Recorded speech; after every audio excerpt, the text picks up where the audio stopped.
ассалому алайкум шунавандаҳои арҷманд.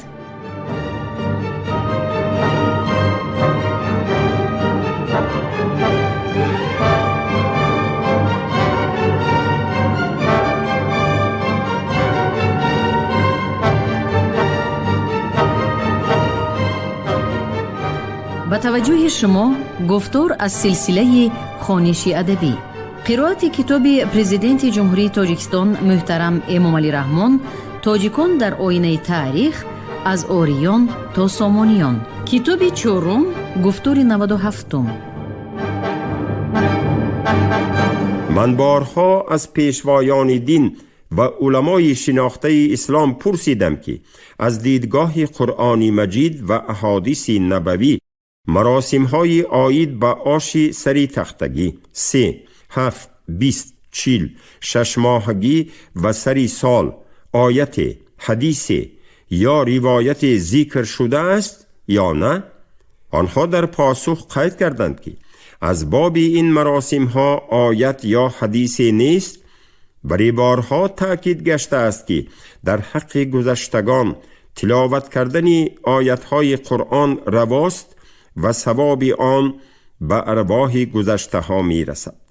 موافق شرحی که علما می دهند، آدمان از روی وصیت میت اما به اختیار خود طعام پخته آن را به یتیمان و کم بضاعتان می بخشیدند. با مرور زمان عادت شد که فقیران را به منزل اهل میت دعوت نموده طعام می دادند.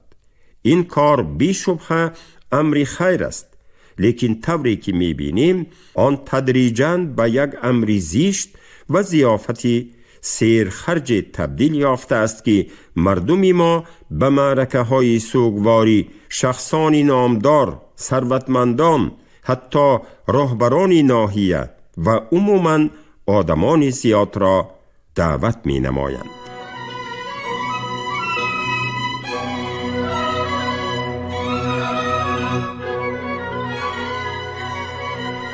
خیر و صدقاتی که در این روزها کرده می شود به این مراسم ها رابطه شرعی ندارند و در این شکل آنها را غیر از اسراف و عملی زیشت دیگر خیل نامیدن خطاست.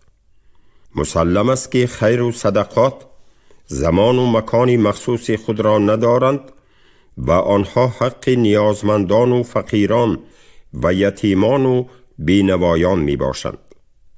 اگر این خیر و صدقات به حقداران خود رسند، در ثواب بردن از آنها شک و شبهه نخواهد بود و دعای نیک نیازمندان با عنایت پروردگار سبب مغفرت و شفاعت رفتگان خواهد شد. صدقات از روی ماهیت خود می تواند بر رفع کم بضاعتی مساعدت نماید، چنان که می بینیم در جامعه ما برعکس شده است. صدقات کم بضاعتی را به وجود آورده شرایط و وضعیت اجتماعی مردم را مرکب می سازد و اکثری آنها را زیر بار قرض و اسرافکاری های ناروا می گذارد. امروز صرفه‌کاری، استفاده مقصدناک و ثمرناک امکانیت‌های مالی و پولی هر یک فرد، هر یک عائله حکم ضرورت حیاتی را گرفته است. ما باید مراسم‌های مردمی را به تنظیم درآوریم و رسم و آیین‌های مراسمی خود را از چنگار اسراف رها نماییم.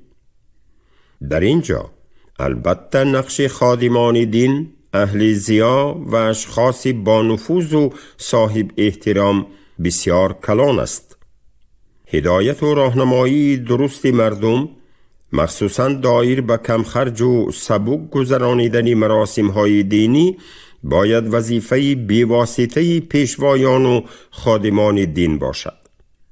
آنها باید به مردم فهمانند که خیرات مراسمی چگونه است و صدقات چیست.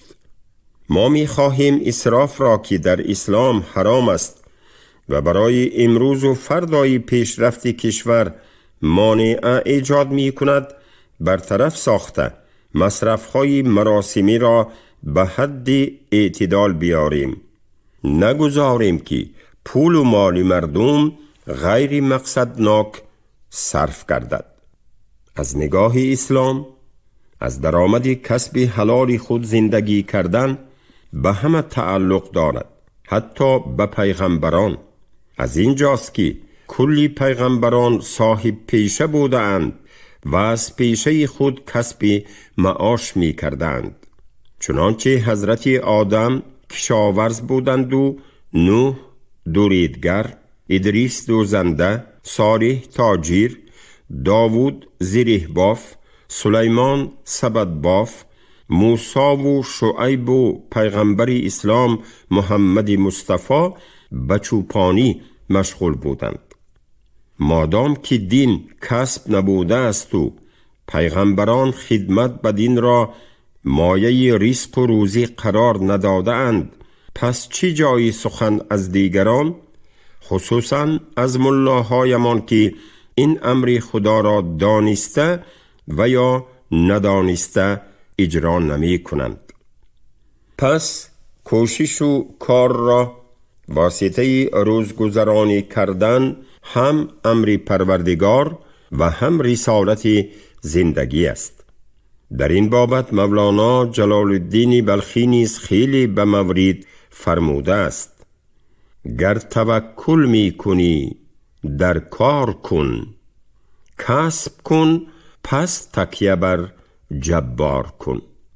در روزگار ما یکی با نام صدقات به اسراف مشغول شده دبدبه می کند، حسد و نفرت جامعه را ایجاد می نماید، دیگری رزق را خدا می دهد گفته به مهنت ثمرناک مشغول نمی شود و در سایه اسرافکاری های ما دعا و فاتحه خوانی می کند.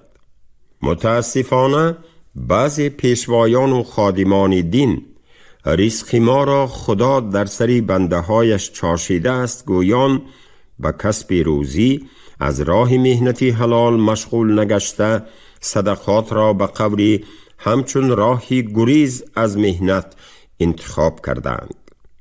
چنین اعتقاد، چنین پندار و عمل سرچشمه بیواسطه اسرافی مردم در خیرات مراسمی می باشد. تنها به صدقات امید بستن نیز اسراف است. روحیه اسرافکاری و تنبلی را به نسل جوان تلقین کردن روا نیست. ناگفته نماند که هنگام سفری رسمی به کشور مصر عرب، دانشجویان تاجیک در دانشگاه اسلامی الازهر بعد گرفتن تحصیلات دینی درک کردند که دین کسب نیست و از این لحاظ هنگام واخوری از ما درخواست نمودند تا برای کسب آموزی آنها در دانشگاه های مصر بورسیه های اضافی تعلیمی جدا کنیم.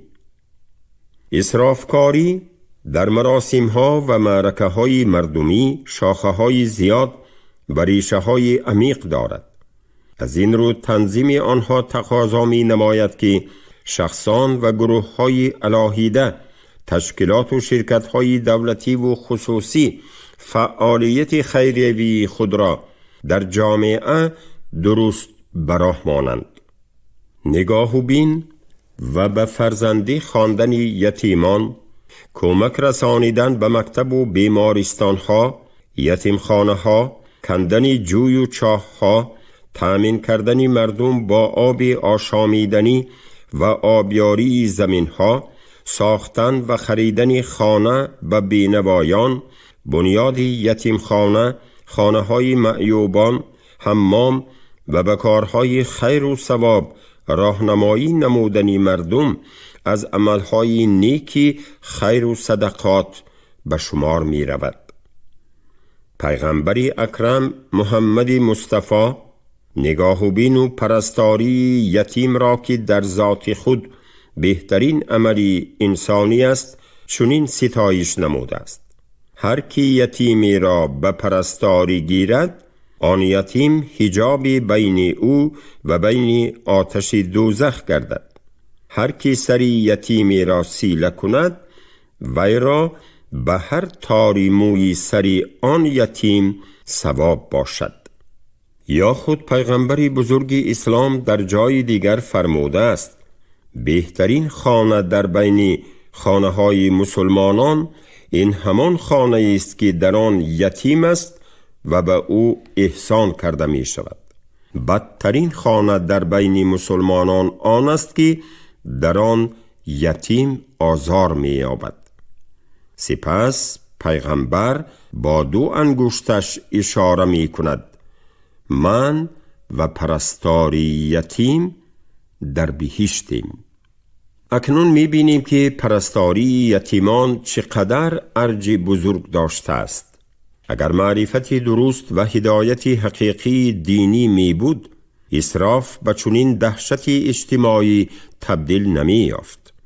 و اگر قسمتی نچندان زیاده از این مبلغ هایی که اسراف شده ایستاده اند به کار خیر صرف می شد، یتیم خانه ها واقعاً نمونه زندگی فراوان گشته و مرکزهای معرفت و تربیوی بزرگ داشتی ارزش های ملی تبدیل می یافتند.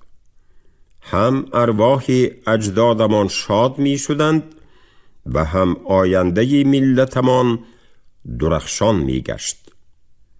پس کاری که ما به خاطر از بین بردن اسراف و خراجات‌های برزیاد آغاز کرده ایم، به مقررات کنستیتوسیوی جمهوری تاجیکستان موافق بوده به احکام قرآن کریم نیز مخالفت نمی کند.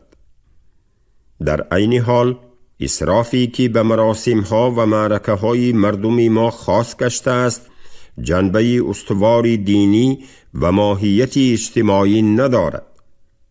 محض برای همین ما مشکلات رفع اسراف مراسم و معرکه ها و تنظیم اجتماعی آن را هم مسئله دینی و هم مسئله ملی حسابیده ایم. از این رو مبارزه به مقابل اسرافکاری برای همه مردم مسلمان کشور هم فرض است و هم قرض مهمی شهروندی، زیرا خراجات عمومی مردم کشوری ما برای گذرانیدن معرکه های خرسندی و ماتم از روی معلومات های آماری به حساب میانه در یک سال مبلغی از 4.5 تا 5 میلیارد سامانی را تشکیل می دهد. این در صورت است که امروز در کشور از 1,100,000 عائله 500,000 عائله های کم بضاعت، 527,000 نفر نفقه خوران، 134,000 نفر معیوبان، از جمله 19,000 نفر کودکان معیوب، 68,000 عائله های بیسرابان، 118,000 کودکان تا 16 ساله بیسرابان و 9,000 نفر پیرانسالان یکه و تنها زندگی می کنند. در چنین حال اگر معرفت درست و هدایت حقیقی دینی وجود می داشت، اسراف به مشکلات اجتماعی تبدیل نمی یافت و اگر یک قسمتی مبلغ‌های زیادی که اسراف شده ایستاده اند به کاری خیر به نفع جامعه صرف می شد، وضع اجتماعی بهتر و باری گران زندگی مردم تا اندازه سبکتر می گردید. ما تجربه دولت‌های دیگری مسلمانی به خصوص کشورهای پیشرفته را درباره تنظیم مراسم‌های دینی خوب آموختیم و به خلاصه آمدیم که اسراف و خراجات‌های برزیادی در مراسم‌های ما جای داشته به مردم آن کشورها تماماً بیگانه می باشد. تأکید باید کرد که حتی کمترین اسرافی که در بین اهالی دیهاتی کشورهای حنفی مذهب خارجی مشاهده می گردد از جانب فقیهان و علمای دین محدود کرده می شود. از همه مهم آن است که در حیات دینی و مراسمی مردم این کشورها اسراف و خراجات بیهوده مشاهده نمی گردد. مراسم های دینی آنها طبق هدایات قرآن و سنت بسا ساده و کم خرج بوده. از این جهت می توانند برای ما نمونه عبرت باشند. یکی از سبب‌های اساسی این اسرافکاری ها به نظر من تصورات نادرست و ندانستن مضمون و ماهیت کارهای خیریه و ثواب در اسلام است. کارهای خیریه و ثواب در اسلام تعیینات و ماهیت اجتماعی دارند، اما ما بجای کارهای ثواب و خیریه و عملهای قبلا در اسلام نبوده، یعنی ضیافت آرایی و اسرافکاری چسبیده ایم. هرچند مراسم‌های سیرخرج و رسم و رسوم خرافاتی با نام اسلام امروز میان مردم را می شکنند، ولی همدیاران ما این را یک نوع صدقه و خیرات می دانند. نادانی به درجه است که با این عملی خود گناه‌های سخت را صادر می کنند، ولی آن را نشانی مسلمانی و ایمانی قوی می پندارند. مثلا اگر شخصی فوتیده فرزندان خرد داشته باشد، تشکیل چنین معرکه های پرخرج از حساب میراث فوتیده خوردن مال یتیم است که در اسلام گناه عظیم و حرام به شمار می رود. اگر اهل خانواده مرحوم برای برگزار نمودن این مراسم ها به قرض گرفتن مجبور شوند، این باز هم گناهی عظیم تر است. در گذشته و امروز اگر مسلمانی در کشورهای اسلامی کاری ثواب و خیری کردن می‌خواست، مکتب و مدرسه یا حمامی یا کاروانسرایی می‌ساخت. هیچ نباشد در بیابان چاهی می‌کند که مسافران از آن آب نوشند. در حدیث آمده است که رسول اکرم حضرت محمد فرمودند: هر آینه به بنده مومن از جمله عمل و نیکی هایی که پس از وفاتش میرسد، علمی است که به دیگران آموزانده و پهن نموده باشد و فرزندی صالحی که از خود گذاشته باشد، یا قرآنی که به میراث مانده باشد، یا مسجدی که ساخته باشد، یا بینایی که برای مسافران بنیاد کرده باشد، یا جوی آبی که کنده و آب جاری کرده باشد، یا بخشیشی که از مالش هنگام حیاتش داده باشد. از این همه صدقه ها بعد وفاتش نیز ثواب می رسد. سنن ابن ماجه حدیثی 238. ولی متاسفانه ما کارهای آبادانی، مکتب و مدرسه سازی، تعمیر راه و پلها و درمانگاه ها را پره به دوش دولت بار می کنیم. ما هزارها سامانی را برای مراسم های ختنم و جشن عروسی فرزندانمان صرف می کنیم، ولی در دادن چند سامانی برای آبادانی و تعمیر مکتبی که در آن فرزندمان تحصیل می کند دستمان می لرزد. یا خود مثال دیگر آن است که انسان باید از دارایی خود به والدین و نزدیکان و نیازمندان احسان کند و به آنها همیشه غمخواری ظاهر نماید.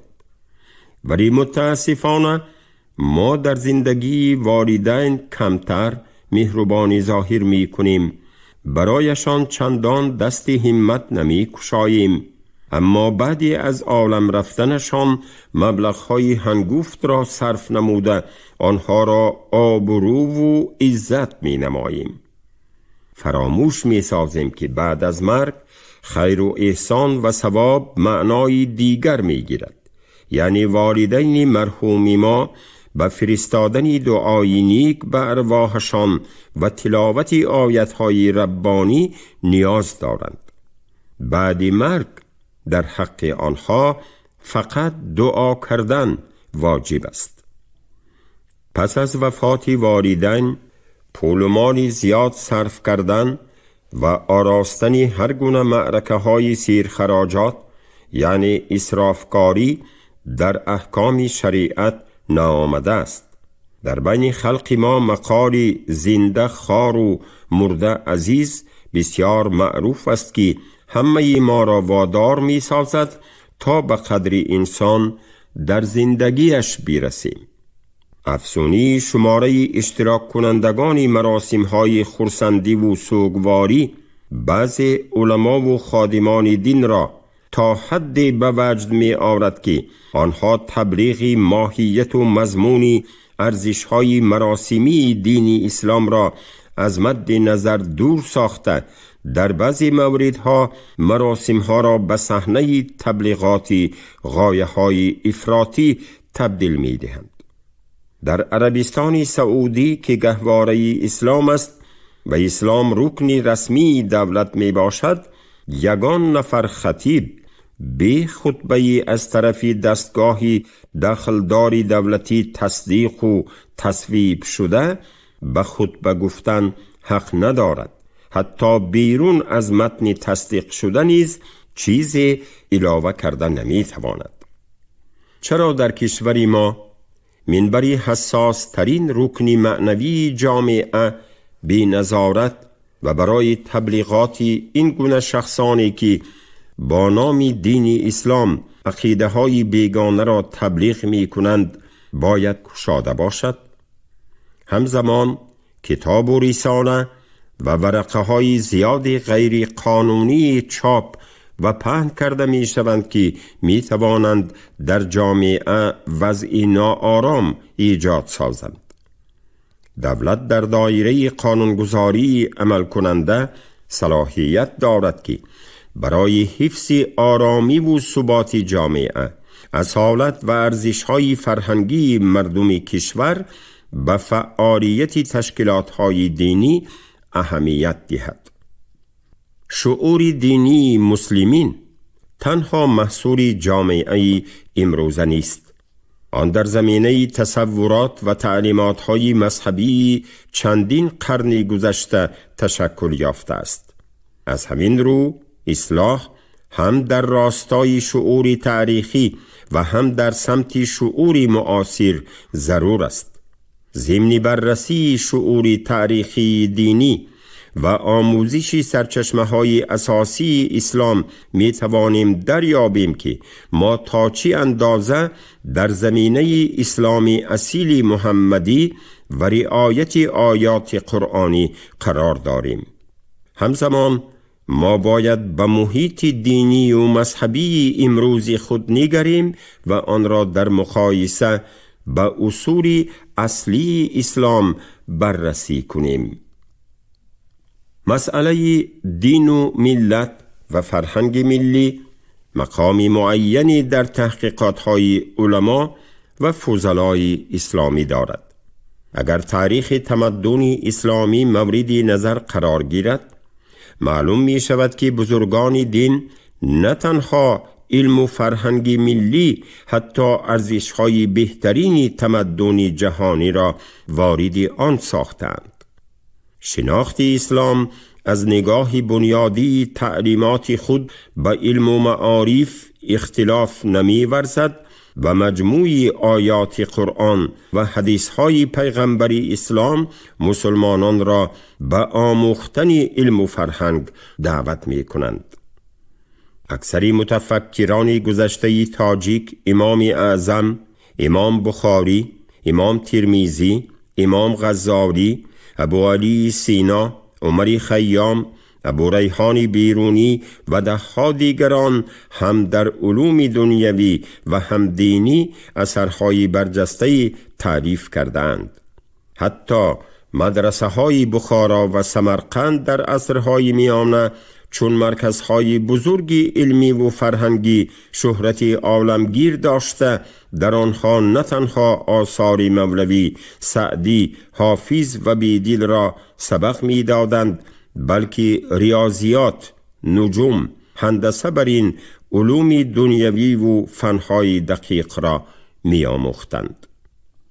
معارف پروران عصرهای جدید احمدی دانش، سید جمال الدین افغانی، محمود طرزی، محمد اقبال و دیگران نیز پیوند علوم دینی و دنیوی را تأکید کرده از پیشرفت علم و معارف زمان پشتیبانی نمودند. سید جمال الدین افغانی که یکی از اصلاحات گرایان دنیای اسلام و معارف اسلامی به شمار می رود، می خواست که عالم اسلام را از عقب ماندگی اقتصادی، اجتماعی و فرهنگی رهایی بخشیده یک جامعه پیشرفته، مترقی و متمدن نظیر کشورهای غرب را آفرد که از تعصبات و خرافات، افضلیت جویی های قومی و ملی و نژادی آزاد باشد. گذشته از این، هنگام موجودیت امارت بخارا و نفوذ روسافزون اسلام، استاد عینی و منظم اصلاح مکتب و معارف، بهتر نمودن اصول تعلیم عصر میانگی دینی و برنامه و کتاب‌های درسی را پیش گذاشته، کتاب‌های نوی درسی ضروریات دینیه و تهذیب و سیبیان را نوشتند. از این لحاظ امروز نیز پذیرفتن بهترین سنت‌های فرهنگی اسلامی و سازگار ساختن آن به دستاوردهای ارزش‌های ملی و معارف زمان پیش آمده است. در عکس حال به جریان تعلیمات دینی خطری وارد شدن فرقه‌های گوناگون مذهبی، تنفر جریان و رویه‌ها از یکدیگر و پراکنده شدن اتحاد و یگانگی ملی پدید خواهد آمد. هنگام سفر به کشورهای اسلامی، به خصوص جمهوری مصر عرب، در جریان ملاقات با شخصیت‌های معروف سیاسی و علمی، اینچنین دانشجویان تاجیکی دانشگاه معروف الازهر، آنها از سطح ملکه و دانش خادمان دین، نظام تعلیمات دینی و برنامه‌های تعلیمی در مدرسه و مکتب‌های دینی کشور ما اظهار نگرانی کردند و اصلاح آن را تقاضا نمودند. در جریان آشنایی با فعالیت چندین مکتب‌های متوسط دینی و مدرسه‌ها معلوم گردید که صفت و اصول تعلیم به معیارهای عمومی جوابگو نیستند و حالا هم طرز عصر میانگی تعلیم افضلیت دارد. حتی جداکنی نظام تعلیمی دینی به سطح ابتدایی، میانه و عالی معیارهای استوار و عنعنوی را ندارند. امروز عادتاً 3 شکل تعلیم دینی عمل می کند: تعلیم فردی، تعلیم گروهی در نزد مسجدهای جامع و تعلیم در مدرسه ها. در هر 3 مورد هم برنامه مکمل تعلیمی وجود ندارد و مجموعی معینی کتاب‌های دینی پی در پی سبق داده می شوند. اصول و اسلوب تعلیم نیز بیشتر به طرز خوانشی عصر میانگی شباهت دارد و از عصر 16 این جانب قریب تغییر نیافته از واقعیت زمان تا اندازه در کنار مانده است.